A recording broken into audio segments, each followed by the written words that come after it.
Now, what do you have? ice cream. Good. 지금 아이들은 어떤 상태일까요? 입시 교육 정보를 다루는 온라인 채널을 통해 영유아 사교육을 경험한 부모들의 이야기를 직접 들어봤습니다. 자, 해보겠습니다. 주변에 있는지. 네, 한번. 지금 이 교육 따라가느라 우리 애 이 정도 힘들었어. 우리 아이 이 정도 힘들었어. 수면 부족이라 예민해지고 짜증이 늘었구나, 바나나님. 속상하다. 아이가 쉬면서도 불안해한다. 손톱이 멀쩡한 날이 없고, 틱이 온 애들이 많고, 틱장애가 학원에 다양한 틱을 많이 겪고 있죠. 우리 아이들이 너무 스트레스를 많이 받고, 그러니까 순둥순둥했는데 엄청 날카로워지고.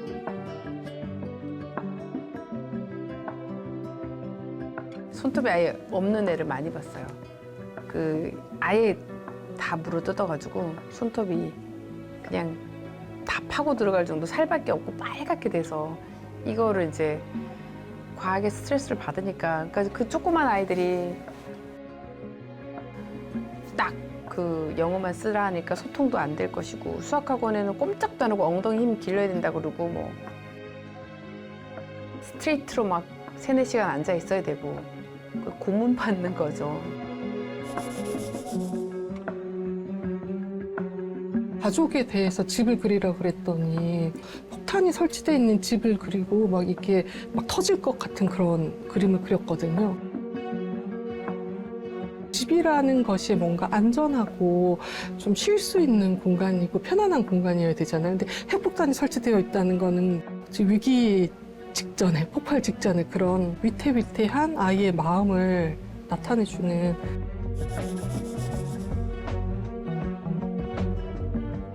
영어유치원 입학하면서 공격적인 행동이 두드러진 아이인데 뱀이 집을 둘러싸고서 집에 아무도 못 오게 막고 있어요. 뭐 이런 얘기를.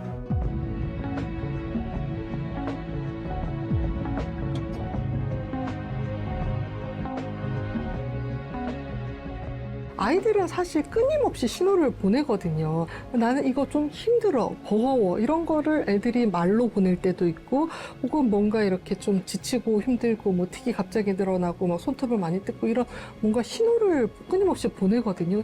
뭔가 내 아이를 좀 덜 들여다봐서 그런 아이가 보내는 힘들다라는 신호를 놓치고 있는 것은 아닌지.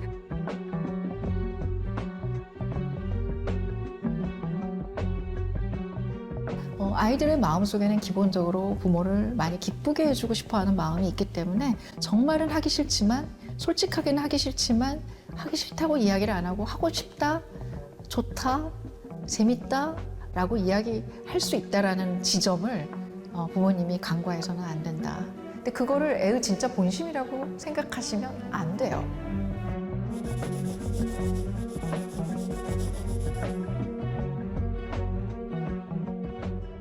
아동학대라고 제가 말씀드리는 이유가 뭐냐면 일종의 정서방임인 거죠.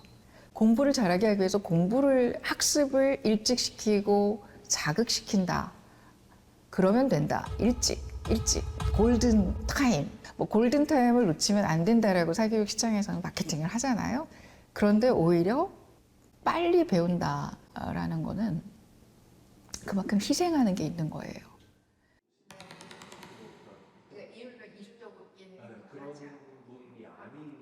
영유아기의 그 두뇌는 너무나 연두부 같아서 어떤 자극이 들어오냐에 따라서 뇌가 동그라미도 될 수 있고 세모의 뇌도 될 수 있고 네모의 뇌도 될 수 있고 너무 비가역적인 뇌로 만들 수 있는 시기거든요. 이 아이의 뇌가 영유아기에 기다리고 있는 자극은 세모의 자극이라고, 세모의 퍼즐이라고 해봅시다.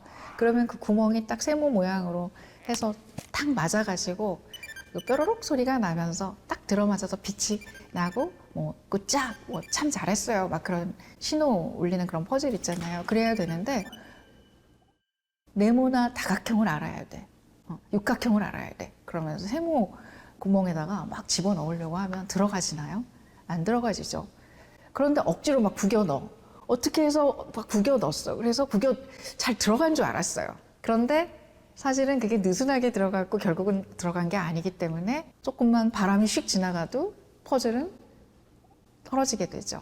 그러니까 각이 많은 거를 난이도가 높은 그 아이가 받아들일 수 없는 인지적 자극이라고 비유를 하자면 그 아이는 세모 정도만을 소화할 수 있는 지금 그런 뇌 상태인데 갑자기 네모와 오각형, 육각형을 거기다 끼워 넣으려고 하니 들어맞지도 않을 뿐더러 그 세모 구멍은 막 옆에 막 그 기스가 나고 상체기가 나고 그런 걸 상상하시면 돼요.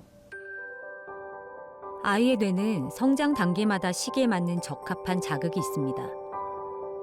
영아기는 생존과 관련된 자극과 애착 형성이 핵심입니다. 일종의 안전지대를 마련하는 것이죠. 애착이 잘 형성되면 아이는 기고, 걷고, 만지며 세상을 온몸으로 탐색하기 시작합니다. 3세와 6세 사이는 친구들과 놀이를 통해 감정을 주고받으며 정서적 자극과 사회성이 본격적으로 발달해야 하는 시기입니다.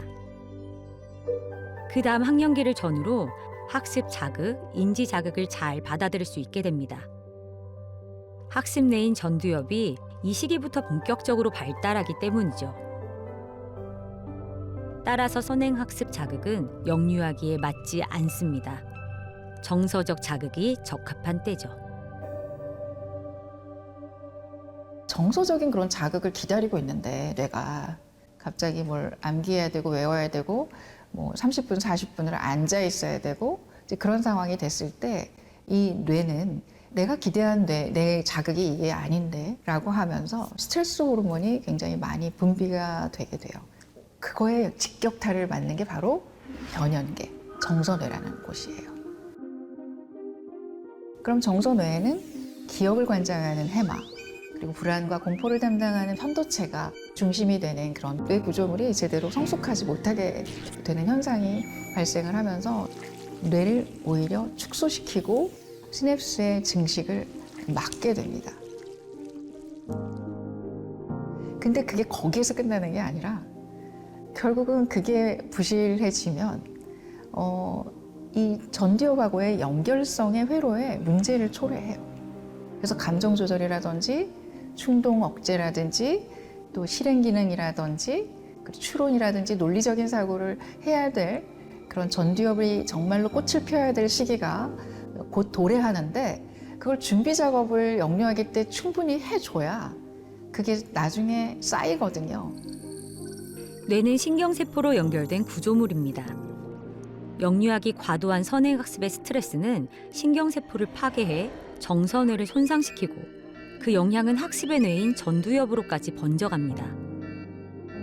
부모는 애를 공부 조금 더 빨리 하게 하려고 일찍 공부를 시켰는데 아이의 정서뇌나 그런 공포를 담당하는 그 편도체와 기억을 담당하는 해마가 계속 뭔가 미성숙한 채로 남아있다 보니까 그 위에 얹어져야 될 전두엽의 기능이 제대로 얹어지지 못하게 되는 그런 형국을 오히려 초래하게 되거든요. 뿌리가 전혀 내리지 않은 그런 나무, 건물로 치면 지방공사나 토대공사가 전혀 안 돼 있는 그런 건물, 정서뇌를 희생하면 학습뇌의 문이 닫힌다. 쉽게 말하면 공부 잘하는 뇌는 정서가 탄탄하지 않으면 이루어지지가 않아요. 형성되지가 않아요. 아니 우리 애 공부도 열심히 시키고 정서적인 뇌도 함께 하면 돼. 나 우리 애는 희생시키지 않으면서 공부도 잘하게 만들 자신 있어 라고 항변하시는 분들이 있더라고요. 그런데 뇌라는 건 너무 공평해요. 둘 다를 동시에 잘할 수가 없게 돼 있어요. 뇌 구조가. 초등학교 저학년 때까지는 막 100점 계속 맞고 뭐 천재 났네 그러면서 엄청 잘하는 아이로 주변 이웃집들 사이에서 굉장히 유명했던 애가 고등학교 가서 완전히 성적 바닥으로 가는 애들 그리고 그냥 평범해지는 아이들 굉장히 많이 봤습니다.